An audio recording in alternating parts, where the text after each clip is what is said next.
Muy buenos días a todos. Bienvenidos a este webinar. Vamos a continuar con la parte formativa del campus. Ok, reduzco esto para que no. Vale, perfecto. Hoy vamos a abordar cómo se debe tratar un paciente con patología lumbar en cuanto al tratamiento de neuromodulación con ESA.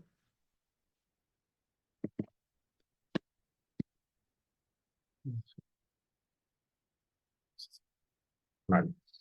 El abordaje de estos pacientes, hay que pensar ahora en un cambio en el tratamiento, porque muchas veces esta patología nos muestra muchas dificultades en cuanto al manejo del paciente por las respuestas que pueden tener al tratamiento. Muchas veces no es óptima a lo que uno espera. Por eso este paradigma tenemos que irlo cambiando ahora que tenemos disponibilidad de nuevas herramientas.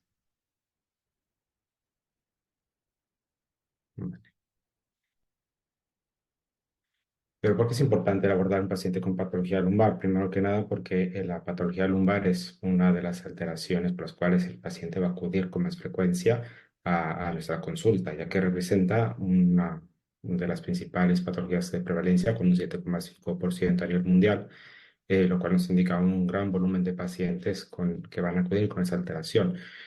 Aunque tiene una distribución diferente entre hombres y mujeres, siendo más frecuente las mujeres y más entre los 45 a 65 años, vamos a encontrar alteraciones de columna en todas las edades. Y esto va a representar también un gran costo socioeconómico debido a que va a ser la principal causa de absentismo a nivel laboral. Pero hay que tener en cuenta que un paciente que viene con una patología lumbar aguda, normalmente con el paso del tiempo va a tener una mejoría. Es variable en los diferentes estudios, pero entre el 40 al 76% van a tener una mejoría de su estado basal en 6 semanas. El problema es a considerar aquellos pacientes que, pasando el tiempo, han cronificado con este dolor. Y estos pacientes pueden representar hasta un tercio de los pacientes que inician con la patología de columna. Pero entonces, ¿cuáles son los factores que se asocian a esta cronificación del dolor? Para poder considerar esto, primero hay que tener en cuenta qué es lo que pasa con las vías nociceptivas. Si nosotros tenemos un estímulo agudo, en ese momento se produce un estímulo nociceptivo que va a generar una respuesta inmediata.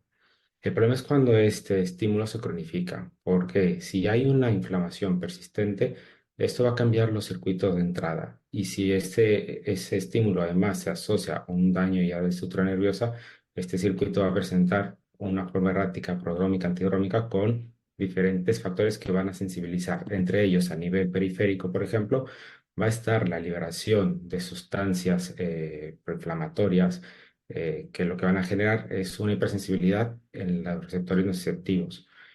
Y esto va a llevar a que ante un estímulo de la misma intensidad, la respuesta de la neurona va a ser más rápida. Con lo cual, esta respuesta va a ser transmitida a nivel central, primero a nivel medular, con una distribución específica. Esta transmisión por esas fibras va a tener representativamente dos grupos neuronales principales, las fibras C, que son las fibras amiolínicas, que van a transmitir principalmente una vía de dolor que no va a ser muy precisa, sino que va a estar más relacionada con procesamiento sensitivo del dolor. Y las fibras A delta, que estas van a tener una representación más fina del dolor. Hay que tener en cuenta que esta transmisión del dolor a nivel central va a llevar una forma jerarquizada. Al final, esta transmisión a través de la médula espinal va a llegar a zonas cerebrales, principalmente el relevo hacia el tálamo, pero de ahí va a tener una representación o hacia las zonas somatosensitivas primarias con una distribución del dolor muy específica, pero luego se van a agregar zonas cerebrales que ya no tienen relación directamente con el dolor, las zonas de límbica, la amígdala, que van a dar un procesamiento ya afectivo del dolor. Y esto ya va a representar un patrón diferente, sobre todo cuando el estímulo se ha cronificado. Sí que tenemos formas de que ese dolor se pueda ir regulando también desde las vías, desde centros superiores, vamos a tener la sustancia gris periapiectal, de los núcleos del rafe magno, todos estos van a intentar dar una regulación del dolor también a nivel medular. Sin embargo, cuando está ya alterado por una cronificación del dolor, un estímulo continuo, esto se va a convertir en una sensación del paciente con una alodinia o una hiperalgesia, que es cuando ya estos pacientes van a responder a un tratamiento habitual. Pero si nos vamos a enfocar solamente en la columna, esto a considerarlo como si fuera cualquier articulación, pero bueno, vamos a enfocarlo ahora a nivel de la columna. A nivel de la columna tenemos el origen de las fibras sensitivas, principalmente por las ramas ventrales, por ejemplo, a nivel de esta rama va a surgir unas fibras nerviosas que van a formar el nervio vertebral. Es de considerar que en este nervio, por ejemplo, hay axones que provienen de la cadena simpática. Y esto va a dar una inervación sensitiva no solo al disco, sino también a la dura madre en la parte ventral. Por otra parte, tenemos en la misma vértebra otras zonas de sensibilidad. En este caso, las articulaciones o las facciones articulares van a tener inervación por las ramas dorsales. Como ven, pues son zonas diferentes del dolor y esto nos va a dar una característica clínica del dolor del paciente que viene con dolor lumbar muy diferente y que hay que definir bien el origen del dolor. Porque es entonces cuando tendremos que considerar a partir de ahí qué es lo que pasa con este paciente. Todos vamos a envejecer y parte del proceso de este envejecimiento lo vamos a ver también en cómo va evolucionando la degeneración del disco vertebral. Generalmente esto es considerado como el inicio de la patología a nivel de la columna. Ese disco con la edad va a ir cambiando su contenido, va a ir perdiendo la cantidad de condrocitos, porque esos condrocitos van a empezar a sufrir necrosis, y lo que es el núcleo pulposo, que debe de estar hidratado, al final va a empezar a perder esa capacidad de amortiguar, de cargar, soportar esas cargas axiales, y va a llevar a ese disco degenerado. Además va a haber un cambio a nivel también de las fibras de colágeno en su contenido. Y esto va a hacer que si tenemos un disco en una persona sana, con una altura preservada, va a generar una pérdida de esa altura y esto de forma crónica nos va a llevar a la formación de nuevas ramificaciones nerviosas, inicialmente hacia el disco, pero no solamente eso, sino también a través del nervio sinovacilar. Vamos a tener crecimiento de terminales nociceptivos en los platillos vertebrales. Esto nos va a llevar, como ven aquí en la imagen, a un cambio en el disco, un disco deshidratado, un disco que a nivel de resonancia lo vemos como un disco oscuro, con cambios también de artrosis a nivel discal, con crecimiento de osteofitos y cambios inflamatorios a nivel de los platillos vertebrales. A partir de este cambio de degeneración inicial, vamos a tener otros cambios. Si cambia esa carga o esa posibilidad de soportar cargas axiales de la columna vertebral en la parte anterior, también en la parte posterior, a nivel de las facetas, van a haber cambios. Y esas articulaciones van a empezar a tener presencia. Por ejemplo, si ven aquí unas articulaciones, las cuales están sanas, se ve una adecuada diferenciación de las dos caries articulares. Vemos cómo se puede presentar y en pacientes con cierta degeneración esa presencia de líquido a nivel articular, de inflamación, de sinovitis, que ya a la larga va a generar una artropatía facetaria con crecimiento de estas facetas y que como consecuencia va a ir generando un estrechamiento también a la salida de los nervios. Como último paso y en la evolución de esta degeneración de la columna, vamos a tener también entre estos cambios de la hipertrofia facetaria, también la hipertrofia del ligamento amarillo. Si tenemos un canal lumbar, el cual debe de estar amplio, con el crecimiento de este ligamento amarillo, nos vamos a encontrar muchas veces con pacientes que ya presentan una estenosis de canal. Con lo cual, como vemos, es una evolución de una columna sana a una degeneración discal inicialmente por deshidratación, que es el primer paso, una pérdida de altura de este disco, una dificultad para soportar las cargas axiales, con un crecimiento facetario y después un crecimiento del ligamento amarillo, lo que va a resultar al final en una estenosis de canal. Es a considerar que esta estenosis de canal por imagen no siempre correlaciona con la clínica, con lo cual muchas veces hay que valorar a esos pacientes por el aspecto clínico y no solamente por la imagen. Y es por esto que cuando vemos a un paciente con una resonancia, hay que tranquilizarlo, de que la resonancia no indica necesariamente cómo se encuentra a nivel clínico. Y esto, si analizamos pacientes asintomáticos a diferentes edades, podemos ver ya alteraciones discales, principalmente la deshidratación del disco, la degeneración discal, que puede llegar a ser ya a unas edades adultas avanzadas en todos los pacientes. Y esto no significa que el paciente realmente requiera tratamiento por esa alteración de resonancia. Muchas veces los pacientes vienen asustados porque leen un informe de la resonancia y dicen, es que ¿cuántas hernias tengo? Antes me decían que tenía dos, ahora me dicen que tienen tres.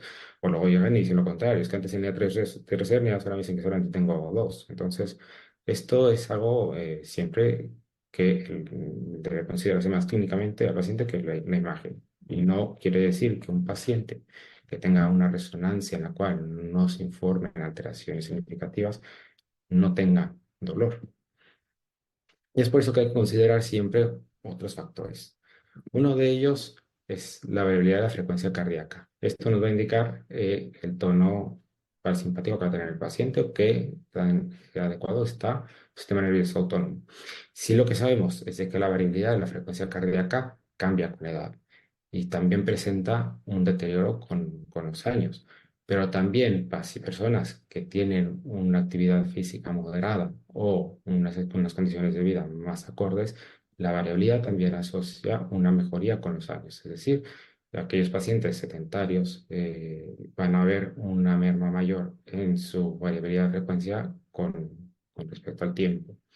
Otro de los valores que nos ayuda, pero esto es muy puntual, es la frecuencia cardíaca en el reposo. Y también pacientes sedentarios van a tener un mayor tono simpático, una mayor frecuencia cardíaca. ¿Qué pasa a nivel de la patología de columna?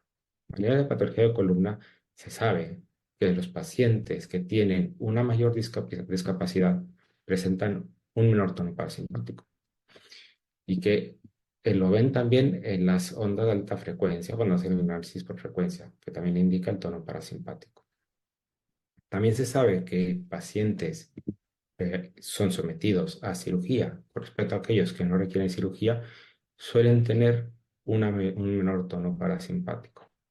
Pero luego si analizamos también qué es lo que pasa con los pacientes después de recibir un tratamiento de fisioterapia, en este estudio hicieron el análisis antes de empezar la sesión y después de una sesión de fisioterapia de 50 minutos de tratamiento manual, compararon a ver cómo habían cambiado los pacientes en cuanto a este dolor lumbar, en pacientes con un dolor lumbar subagudo.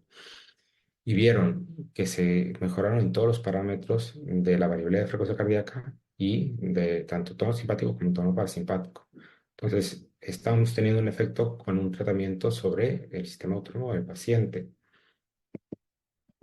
Pero luego tenemos más factores que tomar en cuenta para pensar en que este dolor lumbar pueda acentuarse en un paciente y en otro no. Uno de los factores es el sueño. Y es que en ese estudio, pacientes que por el test de Pittsburgh presentaban una mala calidad del sueño, a nivel del análisis de discapacidad por la escala de Overstreet, presentaban un peor desempeño o una mayor discapacidad que aquellos pacientes con una buena calidad del sueño. Es de resaltar que en ese estudio analizaron también la intensidad del dolor por cómo lo refería el paciente por una escala visual análoga y en esto no había una diferencia. Con lo cual, esto nos hace pensar en si el paciente realmente duerme mal por el dolor o a lo mejor porque duerme mal, tiene más dolor.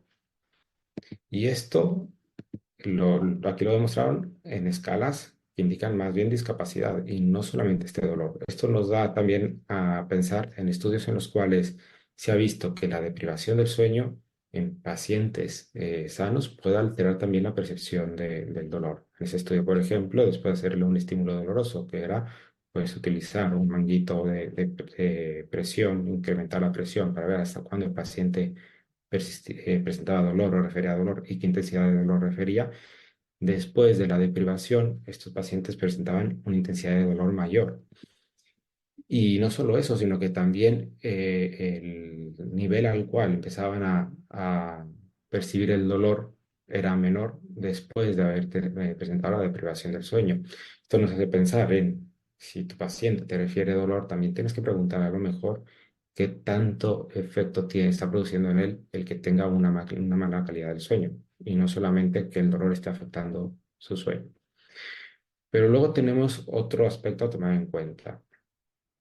Los pacientes, cuando se ha hecho los estudios, y esto ya hay varios estudios de análisis de cómo evolucionan según las expectativas de recuperación del paciente, aquellos pacientes que tienen una mala percepción de su evolución antes de la intervención, la evolución postquirúrgica va a ser peor. Pero esto también en pacientes con cualquier intervención, no solamente a nivel quirúrgico, sino también a tratamiento conservador, tratamiento de rehabilitación. Esto nos pone en claro estos sistemas que habíamos ya comentado a nivel de procesamiento emocional del dolor. Con lo cual, tenemos que tener en cuenta entonces en el paciente qué es lo que está teniendo mayor relevancia sobre su dolor. Y luego a nivel quirúrgico, pues en esto, aunque no hay específico a nivel de columna, sí que hay un estudio que llama mucho la atención a nivel de reemplazo de cadera, y es que vieron que durante el análisis, antes de la intervención, 4 días, hasta 9 días después de la intervención, de cómo se comportaba la variabilidad de la frecuencia cardíaca, tras la intervención se veía un empeoramiento de la variabilidad y del tono parasimpático. Esto también es notorio de que no fue en todo el momento del día, porque agarraron, hicieron análisis por la mañana, por la noche y también a mediodía. A mediodía no vieron un cambio muy significativo, por lo menos no estadísticamente significativo, pero sí en la noche y en la mañana. Esto considera, por ejemplo, cuando nosotros analizamos en un paciente y le vemos cómo está la variabilidad de la frecuencia cardíaca, muchas veces obtenemos resultados que no nos dejan a gusto de que esté teniendo un efecto según nosotros. Pero hay que tener en cuenta que esto se comporta también con un cambio circadiano. Entonces, hay que tenerlo en cuenta. El análisis que hacemos siempre es una cosa en un momento y eso puede variar del día al día.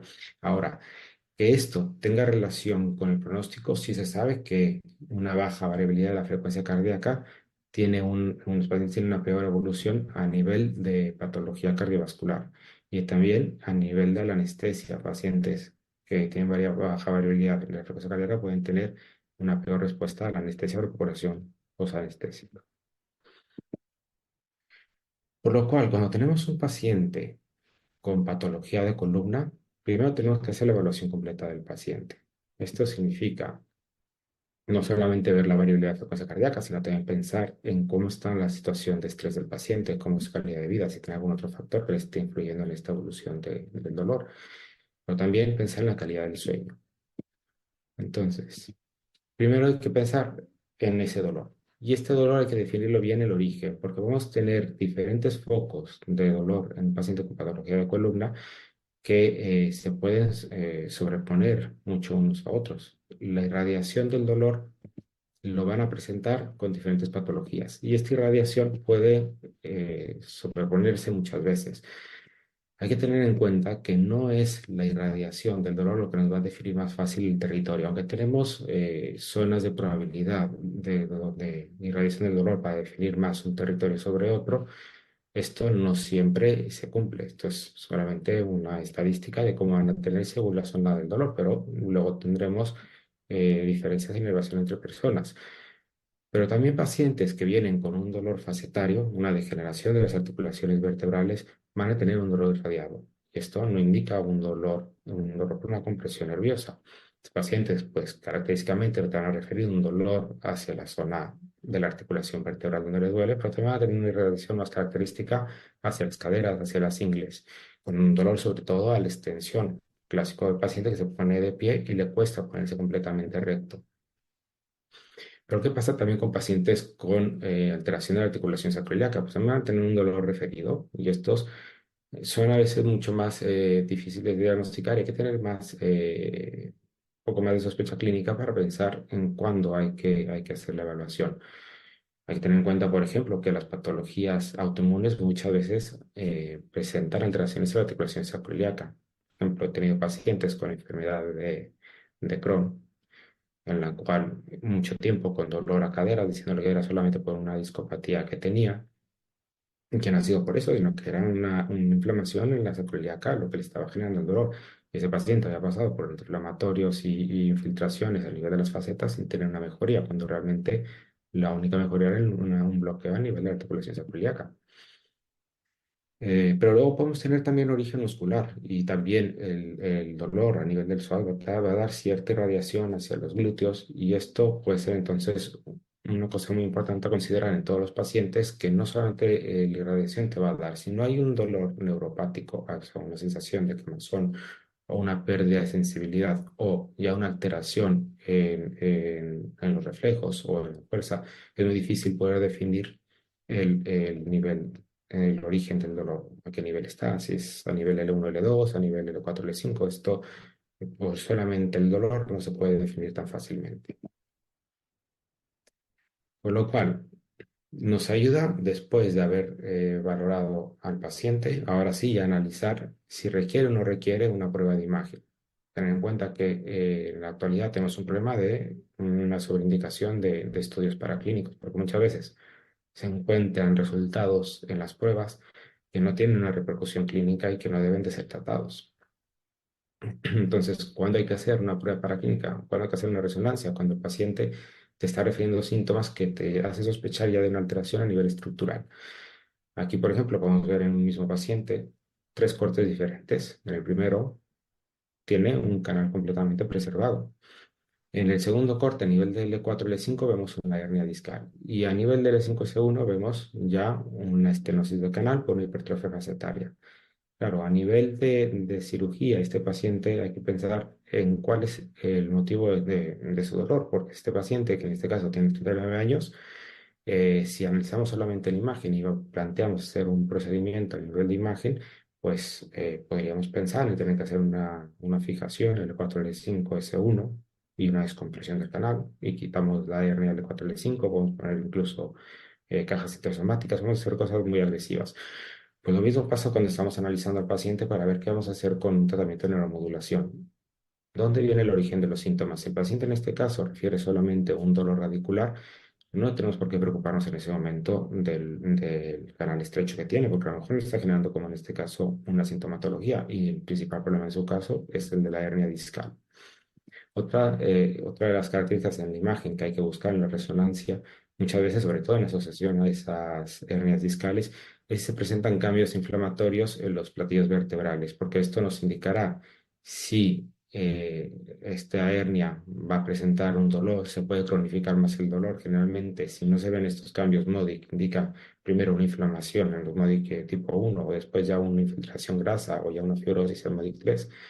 Eh, Generalmente, pacientes sin cambios MODIC pueden mejorar bien con un tratamiento conservador, siempre y cuando no haya datos de sufrimiento radicular. Y es para ello que nos sirve los estudios de neurofisiología. Es lo mismo, igual pacientes que vienen con resultados de estudios neurofisiológicos hay que tener en cuenta que es una prueba muy operador dependiente y que necesitamos que esté bien realizada para tener unos resultados muy fiables, pero esta prueba lo que nos va a indicar es si hay ese daño en el nervio, si hay una degeneración en el nervio, si tenemos que actuar para que no se vaya perdiendo más esa función del nervio o si se puede tratar de forma conservadora porque no se ve una degeneración en la evolución. Fuera de eso, es una prueba que si el paciente viene con una clínica aguda, no te va a dar, no te va a reportar un resultado significativo, porque tiene que haber pasado un tiempo para poder empezar a ver ya resultados en la prueba que nos orienten. Y luego, ¿qué hay que hacer con los pacientes cuando llegan? Pues hay que tener una valoración objetiva, por lo cual es conveniente el hacer test. Y en esto les pongo los principales test que yo consideraría en pacientes con patología dolorosa, ya no solamente de columna, pero que nos va a ayudar mucho a ver cómo va a ser esa evolución del paciente. La primera es la prueba de catastrofismo del paciente. Y esto lo que nos va a indicar es cómo proyecta el paciente su sensación sobre la recuperación ante una patología aguda. les digo, no solamente a nivel de columna, hay que también tenerlo pacientes que te vienen con patología de rodilla, con patología de cadera y nos va a ayudar a plantear qué tipo de tratamiento hacer. Otra de las pruebas y otro de los test importantes, el test de Pittsburgh, que ya les hablarán con lo del sueño un poco más a detalle de este test o de diferentes pruebas para lograr el sueño, pero yo creo que con este nos permite ver la evolución también durante el tiempo. Y a nivel de patología de columna, la más importante es esta escala de discapacidad, la escala de Oswestry. Lo importante de esta escala, a diferencia de utilizar la escala visual análoga, es que esta nos indica cómo es cómo influye el dolor en el paciente durante el tiempo. O sea, no nos está indicando un momento puntual de dolor, porque muchas veces el paciente te puede llegar un día que no tiene dolor y otro día que tiene mucho dolor, y entonces esto no te va a permitir saber cómo está evolucionando realmente con el tratamiento. Pero sí con esta escala podemos ver cómo está evolucionando con el tratamiento. También tener en cuenta, nosotros que disponemos del Wicardio, poder hacer el análisis correcto de la variabilidad de frecuencia cardíaca. Y para esto les pongo dos ejemplos. Por ejemplo, si primero vamos a tener el análisis por el tiempo y por la frecuencia. Cuando vemos el análisis por el tiempo, nos fijamos primero en esa variabilidad de la frecuencia cardíaca. Yo considero mucho, porque muchas veces el valor no es muy acorde a lo que vemos en la gráfica, fijarse más en la gráfica.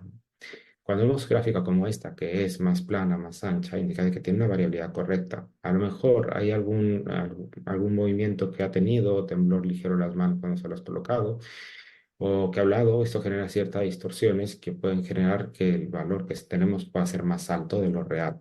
Si vemos que a pesar de tener un buen valor en la variabilidad, vemos una gráfica que indica lo contrario, hay que pensar más bien que tiene una baja variabilidad de frecuencia cardíaca. ¿Qué pasa con el siguiente valor? El tono parasimpático. Este que también debe estar en torno a 50, nos va a indicar cómo se encuentra el tono vagal del paciente. Pero muchas veces vemos que este valor puede estar en rangos acordes, pero cuando analizamos en la gráfica la comparación entre el tono simpático y el parasimpático, nos puede indicar si el paciente se encuentra más en una hipertonía simpática, a pesar de que tenga un buen tono vagal, con lo cual nos plantea también diferenciar el tratamiento que vamos a poner en la neuromodulación. Para eso tenemos las gráficas en las cuales vemos cómo está la intensidad de las ondas de alta frecuencia y de baja frecuencia. Las de alta frecuencia me van a indicar más el tono parasimpático que tiene y las de baja frecuencia el tono simpático que tiene el paciente. Y al final el índice de presión que nos va a indicar esta carga emocional. Pongo otro ejemplo. En este caso vemos lo contrario, vemos un paciente que tiene una baja variabilidad. Si nos fijamos en la gráfica, vemos esta gráfica más estrecha, más alta, y es un paciente que tiene a lo mejor más nivelado el tono simpático parasimpático, sin embargo, el tono parasimpático todavía sigue siendo bajo, porque tiene poca cantidad de ondas de alta frecuencia. Y esto al final nos va a indicar también que es un paciente que va a tener un mayor estrés emocional. Con lo cual, teniendo ya esto ya valorado, podemos definir cómo va a ser el plan de tratamiento del paciente. Hay que tener en cuenta qué es lo que queremos abordar en cada uno de los pacientes. Para esto, la colocación del electrodo direccionador va a ser fundamental, porque si es un paciente que a lo mejor tenemos con una alteración más sistémica, tenemos que quedarnos mucho tiempo en una fase central, más que ir redirigiendo ya el tratamiento a una zona segmentaria o focal. Pasemos un poquito al análisis porque disponemos de estos programas para poder plantear el tratamiento. Ya los conocen, ya nos han hablado previamente de ellos. Tenemos el programa uno que siempre es un programa de inicio, es un programa de hormesis con una mejor adaptación del paciente. Luego tenemos los programas de dirección, de dónde vamos a direccionar el tratamiento, y luego los programas de qué efecto queremos tener. Entonces, si vamos al primer programa, este programa de hormesis, que es la mínima intensidad para poder tener un efecto, es el ideal para pacientes que tienen un dolor centralizado, una sensibilización mayor, y este tratamiento a lo mejor en esos pacientes, por ejemplo, pacientes con fibromialgia, pacientes con quimiosensibilidad múltiple, pues a lo mejor tenemos que mantenerlos más con este tratamiento durante mucho tiempo. O pacientes que en la evolución vemos que cambiando de programas refieren a algún empeoramiento, a lo mejor tenemos que volver a esto. Con lo cual, a nivel de patología de columna, hay que pensarlo más útil en pacientes que tienen este dolor ya cronificado, pacientes que presentan un dolor generalizado que a lo mejor no es solamente una alteración estructural de la columna, sino que ya tienen una sensibilización, pacientes con fibromialgia, por ejemplo. O pacientes que cuando hacemos el análisis del ecocardio vemos que tienen una alteración del sistema nervioso autónomo muy significativa. Luego tenemos los pacientes, los programas de direccionador, que eso depende. Si quieres tratar un dolor radicular, pues ya escoges específico cada uno de los programas. Pero vamos a los programas de efecto. El programa 5 es un programa de recuperación de fatiga, pero no solamente pensar en fatiga como un programa para los pacientes de deporte, sino también hay que pensar en todo el daño de los tejidos. Un programa para recuperación de las lesiones, en este caso, lesiones a nivel nervioso. Entonces, si tenemos pacientes, por ejemplo, con una estenosis de canal que generan, que indican una instabilidad de la marcha, que indican que después de caminar un tiempo ya sienten dolor hacia las piernas, es uno de los problemas que yo suelo mantener en este tipo de pacientes. Pacientes, como digo, con esta claudicación neurógena, pero también si es un paciente que te viene con una hernia discal aguda, a lo mejor el tratamiento tienes que enfocarlo también en un tratamiento de recuperación y no tanto en un tratamiento del dolor, porque el programa para el dolor tiene indicaciones muy específicas y cuando tienes un dolor con un origen mecánico, en este caso, por ejemplo, por la compresión de una hernia, aquí la respuesta no va a ser tan acorde, con lo cual me está más reservado a pacientes que ya te acuden con un dolor crónico radicular, con disestesias, con hiperalgesia. Ahí sí hay que pensar ya en utilizar este programa, el dolor neuropático. Luego tenemos el programa 7. ¿Cuándo utilizarlo? Pues este programa es el que tenemos un efecto sistémico más importante, con lo cual es un programa que mantenemos en todos los pacientes.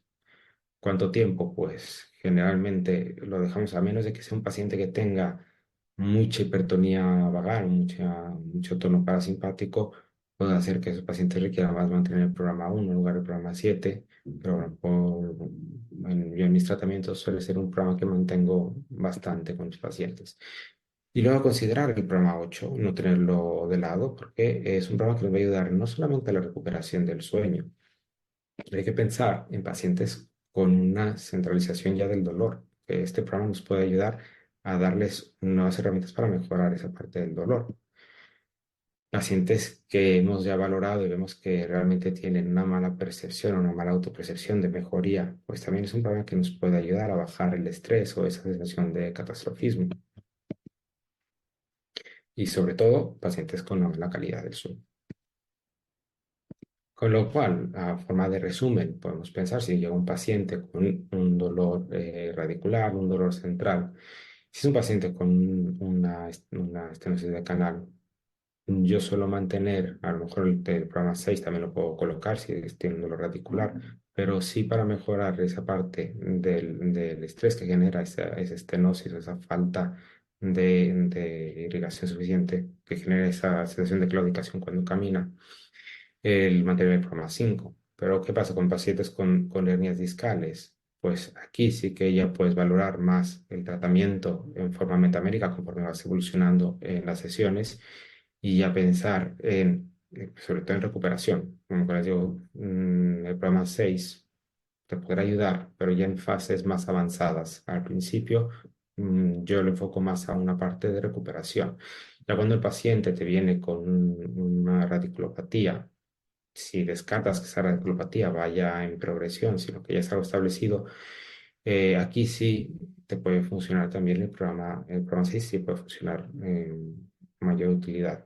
Luego hay que considerar si el paciente viene con un dolor generalizado y vemos que tiene una alteración del sueño, pues pensar en poner el programa 2, el programa 8, ya sea a nivel de esternón, a nivel de nacio, o si el paciente viene también con ansiedad también colocarlo a nivel de externo con el programa 2 y el programa 8. Con lo cual, paso rápido a algunos casos clínicos para darles unos ejemplos de cómo abordo a estos pacientes. Por ejemplo, en este caso es un paciente que viene con discopatía en dos niveles, a nivel cervical y a nivel lumbar, paciente que diga que no quiere plantear la cirugía porque conoció ya el tratamiento de NESA por su hija, que ha sido tratada y él no piensa pasar por quirófano y quiere un tratamiento conservador. En estos casos, cuando hacemos el análisis del ecocardio, pues vemos que un paciente que tiene un bajo tono parasimpático, una baja variabilidad de la frecuencia cardíaca, tiene un índice de estrés elevado, con lo cual, y lo que principalmente refiere es un dolor irradiado en el territorio L3, corresponde por esa hernia hacia el lado izquierdo, y un dolor cervical, que no es lo que le molesta más. Valoramos entonces esa alteración del sistema nervioso autónomo, tenemos las alteraciones por imagen, planteamos entonces qué hacer con ese paciente. Primero, pues mantener un programa para mejorar ese tono, ese sistema nervioso autónomo, ese tono parasimpático que lo tiene bajo. Por eso, ya de entrada, el P7 lo mantengo más tiempo. Sí que si pienso que es un paciente que tiene, según la distribución del dolor, si te dice que el dolor es por la cara anterior, como en este caso del muslo, pues pongo ya después en zona más específica, a nivel donde tiene la hernia, a nivel de 3 y de 4, pues le pongo ya el programa 2 para poder distribuir el efecto hacia la cara anterior del muslo y luego plantear un tratamiento del dolor y un tratamiento y un mantenimiento para el tono parasimpático que tiene bajo. Ya en las fases finales, pues planteo la recuperación de esa lesión que ha tenido por esa hernia y por eso planteo colocar el programa 5. En este caso, por ejemplo, el paciente presentó una mejoría importante de la patología lumbar. Luego ya refirió las molestias más a nivel cervical, entonces ya se puede plantear posteriormente el realizar el tratamiento a nivel de la patología cervical. ¿Qué pasa con pacientes como en este caso, una mujer de 72 años ya operada de cervicales que viene ahora por dolor lumbar? En la resonancia vemos que tiene una estenosis de canal de varios niveles, con posibilidad de hacer cirugía, claro está, pero que una paciente que no quiere en ese momento operarse, ¿qué es lo que le planteamos? Pues si vemos el análisis de esta paciente, vemos que a pesar de que tiene una buena variabilidad de frecuencia cardíaca, tiene un tono parasimpático bajo, ¿vale? Tiene un hipertonía parasimpático, tiene además un índice de estrés elevado, con lo cual, valorando a la paciente, vemos que nos refiere un dolor radicular en un territorio de L5, sobre todo por la estenosis de canal más significativa que tiene L4 L5, pero también se queja de mucha inestabilidad de la marcha, una claudicación neurógena. En estos casos, pues, si vemos que tiene un bajo tono parasimpático, a pesar de tener varios segmentos del nivel lumbar, nos enfocamos más a nivel L4 L5, vemos que tiene también cambios de artrosis cervicales, con mucho dolor cervical. Si queremos hay que poner objetivos, en este caso lo que queremos mejorar es de que no tenga tanta claudicación erógena, que no tenga tanta inestabilidad, pues entonces podemos pensar más, por ejemplo, iniciar como siempre con un programa con un P1 para irla acostumbrando al tratamiento, incluso si vemos que son pacientes con mucha hipersensibilidad, pues solamente programa 1, podemos ir introduciendo el programa 7 y luego ir redireccionando a la zona donde queremos obtener el beneficio. El programa 3, porque en este caso tenía una relación a cara posterior de la pierna, pero luego sí que estamos planteando también mejorar la estabilidad al caminar, pues es cuando consideramos ya colocar el programa 4 y el programa 5 para mejorar esta estabilidad. Como ven, en esos pacientes suelo mantener yo el programa 7 porque sé que son pacientes que tienen mucha alteración del sistema nervioso autónomo. Con lo cual, al valorar a estos pacientes hay que tener en cuenta, primero, cuál es la fuente del dolor. Y para esto la adecuada anamnesis es lo más importante. Analizar también cuáles son las expectativas del paciente con el tratamiento. Si va a pensar que va a mejorar, si ve que no va a mejorar. Eso hay que también manejarlo con el paciente, hay que ofrecerle oportunidades de mejoría. Y si el paciente ve que estás convencido de que vas a darle una mejoría, no es fácil que responda a los tratamientos. Hay que considerar el tiempo de inicio de los síntomas, como ya les dije, si es una hernia en agudo, si el dolor es por esa compresión, pues a lo mejor nos cambia el planteamiento, a lo mejor tenemos que controlar más en ese momento la ansiedad y no tanto enfocarnos en un tratamiento para el dolor. Y luego lo otro es considerar también el estado global del paciente. Si nos viene un paciente con un dolor lumbar, pero luego vemos que refiere también dolor cervical, dolor dorsal, dolor en articulaciones, a lo mejor el enfoque del tratamiento no debe ser solamente a la patología lumbar, sino de forma global. Con lo cual, ya viendo todo este panorama de cómo podríamos abordar la patología lumbar. Me gustaría dar paso a las preguntas por si quieren hacerlas, ya sea por el chat o por micrófono, me dice.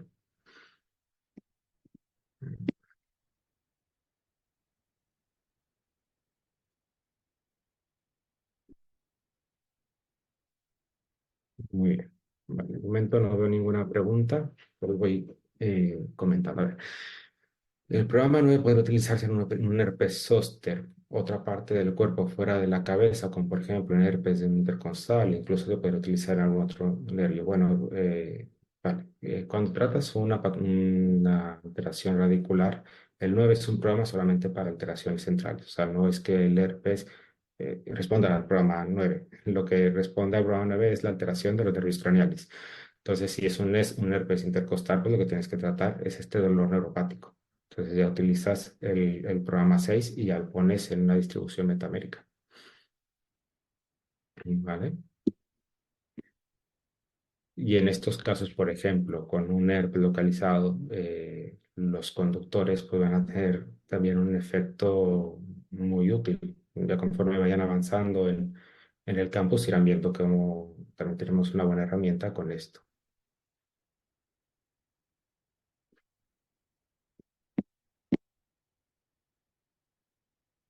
No sé si tienen alguna otra pregunta o si quieren también pueden hacerla por el micrófono.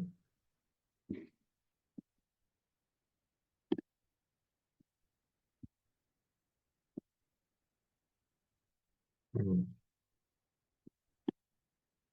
Si no, mientras voy comentando más de mi experiencia con, a ver, postquirúrgicos, vale.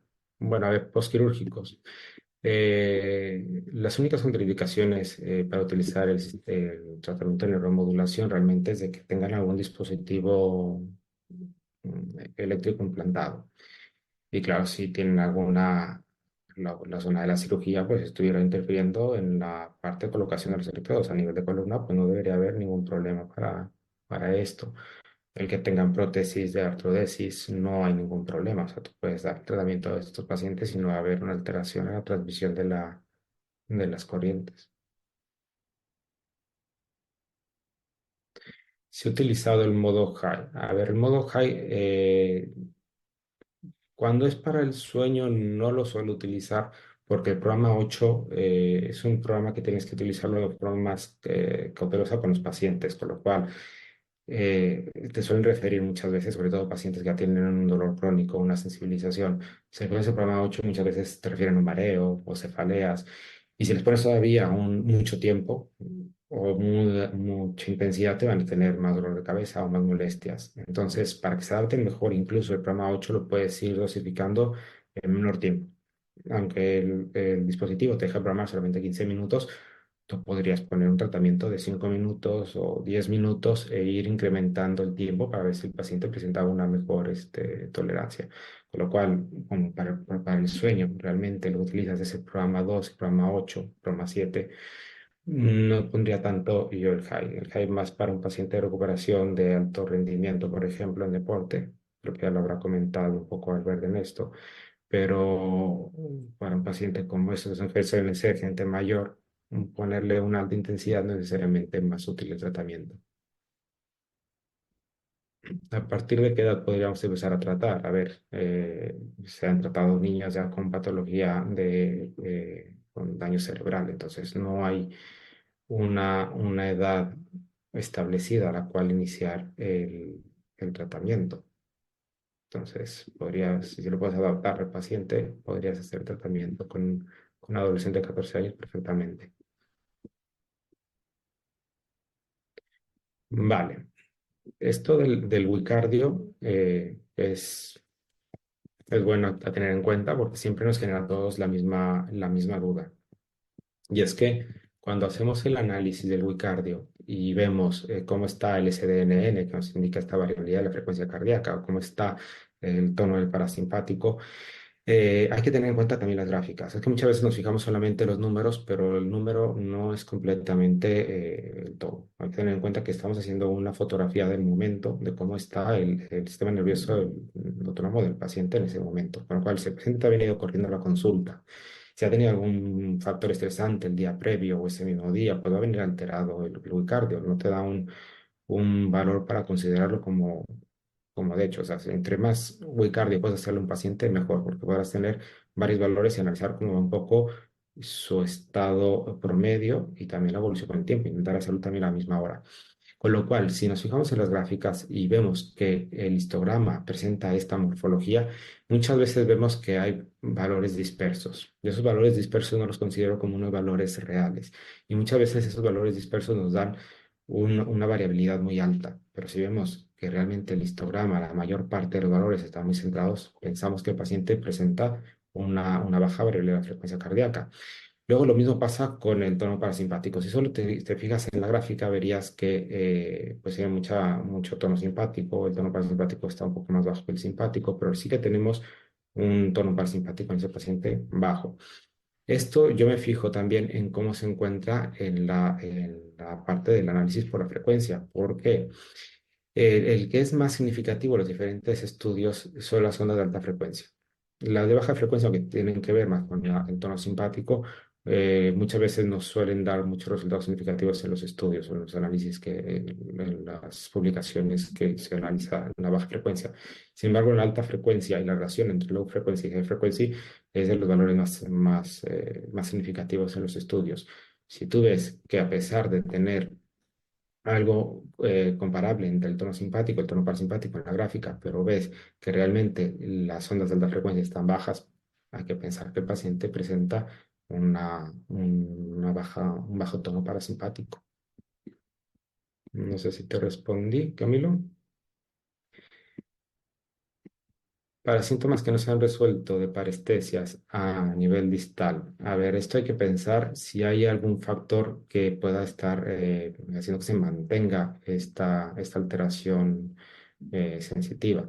Si tienes un paciente con una compresión por ya cambios degenerativos significativos, una estenosis foraminal, puede ser que esto te esté haciendo que no mejores. Tengo varios pacientes con discopatía, una mujer con una discopatía cervical, con osteofitos, una estenosis foraminal, que a pesar del tratamiento no mejoró. Y lo que le molestaba no era tanto el dolor cervical, sino estas alteraciones, las parestesias. Claro, si hay algún factor que está perpetuando este daño, pues no vas a tener a lo mejor una respuesta mantenida. Lo otro que también he visto es de que pacientes, por ejemplo, con la estenosis de canal lumbar, si dejan de hacer el tratamiento, vuelven a tener cierta molestias, empezando con los síntomas de forma progresiva, que luego mejoran con el tratamiento, pero que son pacientes que tienen que hacer tratamiento de mantenimiento.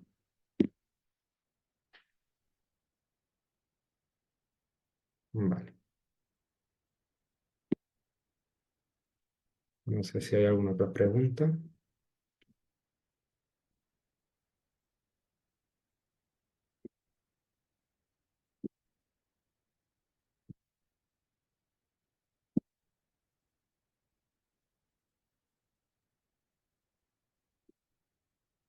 Bueno, tener en cuenta que pacientes con este dolor lumbar axial mecánico, pues les ayudarás un poco a mejorar otras áreas. Y por eso es importante lo que les digo, es que hay que indagar si este paciente tiene un estrés que le está generando una mala evolución, una mala calidad de sueño.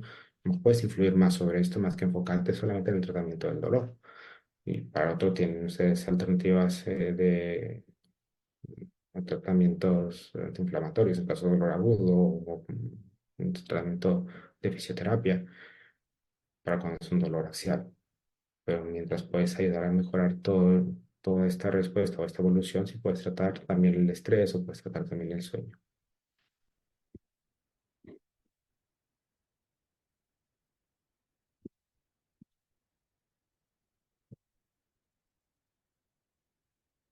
No sé si quieren aclarar alguna otra cosa, alguna otra parte de la patología de columna.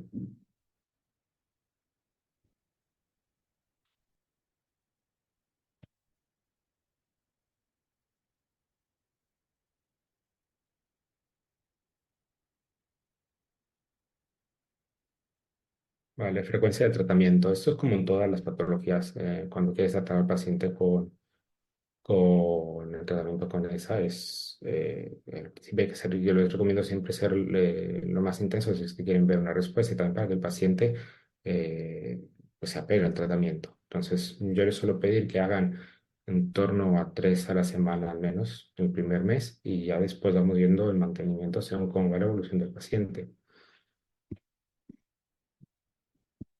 En cuanto a la colocación del direccionador, sí, sí, yo suelo cambiar el direccionador también en la misma sesión. Depende mucho de lo que esté tratando y cómo va la evolución del paciente. Por ejemplo, si tengo un paciente con dolor radicular, pero también con el estrés, a veces suelo combinar estos tratamientos y para poner para la parte del dolor radicular ya específico en una localización metamérica y luego ponerlo central para la parte del estrés.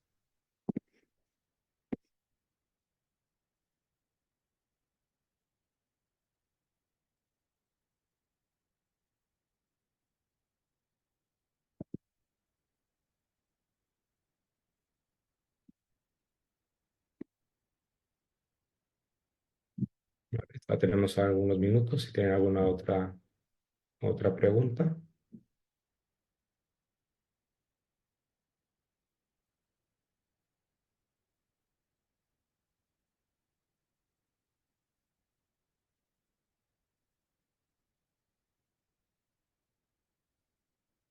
A ver, por ejemplo, yo tengo una paciente con una parálisis facial por una lesión tras una cirugía de un neuronema del acústico. Esa paciente se tuvo que someter, aunque inicialmente en la cirugía no se había visto un daño completo del facial, en el postquirúrgico ya está con una parálisis completa. Cuando vino a mi consulta, vine operado de otro centro y ya vino para valorar a ver qué podía hacer con esa. Claro, aquí sabes que no puedes mejorar la recuperación del nervio, porque no hay comunicación. Pero cuando le hicieron ya después la cirugía para la reposición nerviosa con el tratamiento, ha habido más rápida respuesta de la reinervación, con lo cual yo no lo he utilizado todavía en pacientes que tengan por una hernia una pérdida de fuerza residual, pero yo creo que puede mejorar. ¿Qué plantearía en estos casos? Bueno, como no está en esta paciente, aunque era del facial, utilicé el programa, mantuve el programa 5 y el programa 9. En estos casos, pues pensaría colocar el programa de direccionador según donde esté la lesión nerviosa y mantendría el programa 5 y el programa 7. Y yo creo que podría haber respuesta con el tiempo, lo que permite la regeneración de los tejidos. Hay que tener en cuenta también que hay que evitar que haya esa atrofia muscular. O sea, hay un paciente que tiene una pérdida ya de fuerza, la electroestimulación le tiene que mantener.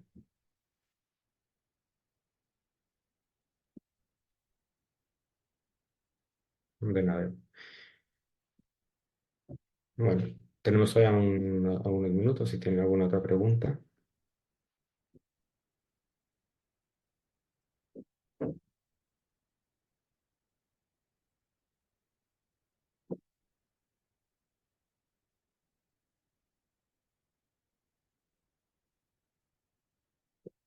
Ahora, en cuanto a la duración del tratamiento, pues como les digo, esto es como un tratamiento de mantenimiento. La alteración de la columna es algo que ya nos está indicando una degeneración, con lo cual hay que plantear al paciente que esa degeneración no se la vas a curar, con lo cual son tratamientos de mantenimiento.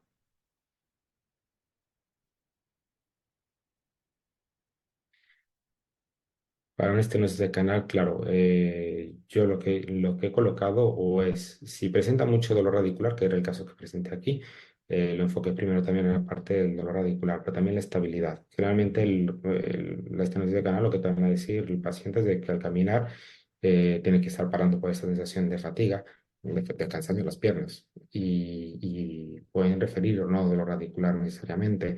Pero y hay otro caso también que tenía con mucha inestabilidad, nada más tratando con programa de estabilización central, o sea, poner musculatura estabilizadora, poner el 4 y el 5 presenta mucha mejoría de esta claudicación. Y la otra cosa es si quieres tratar aparte el dolor radicular que puedan tener.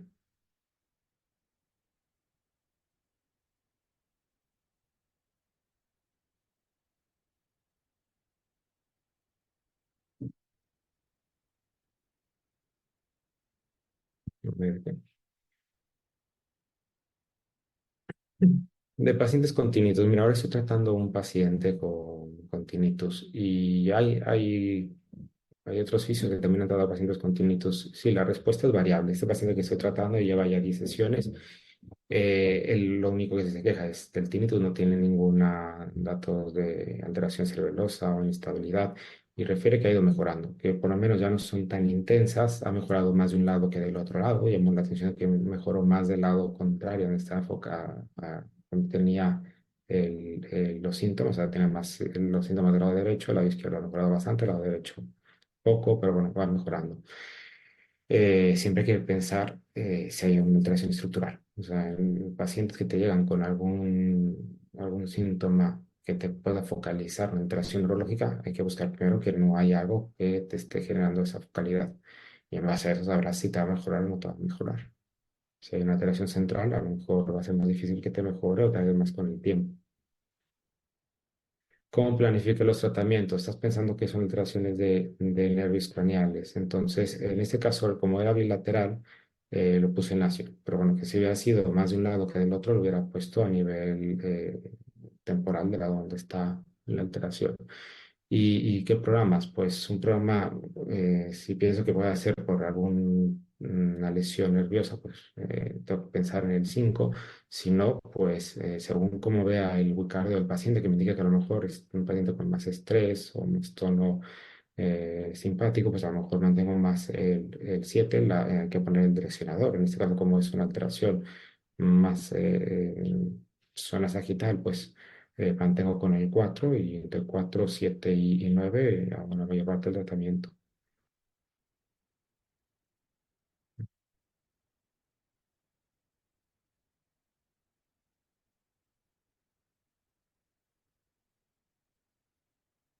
Vale, ahora tenemos los últimos minutos. Si tienen alguna otra pregunta, vale, perfecto. Bueno, pues si tienen más preguntas, se queda en el foro abierto para que todo lo que quieran preguntar. Ahí tienen también el correo de los diferentes ponentes que estamos en el experto para que nos puedan hacer las preguntas y les iremos contestando con gusto. Bueno, pues que tengan un buen día y seguimos al tanto para cualquier cosa que necesiten.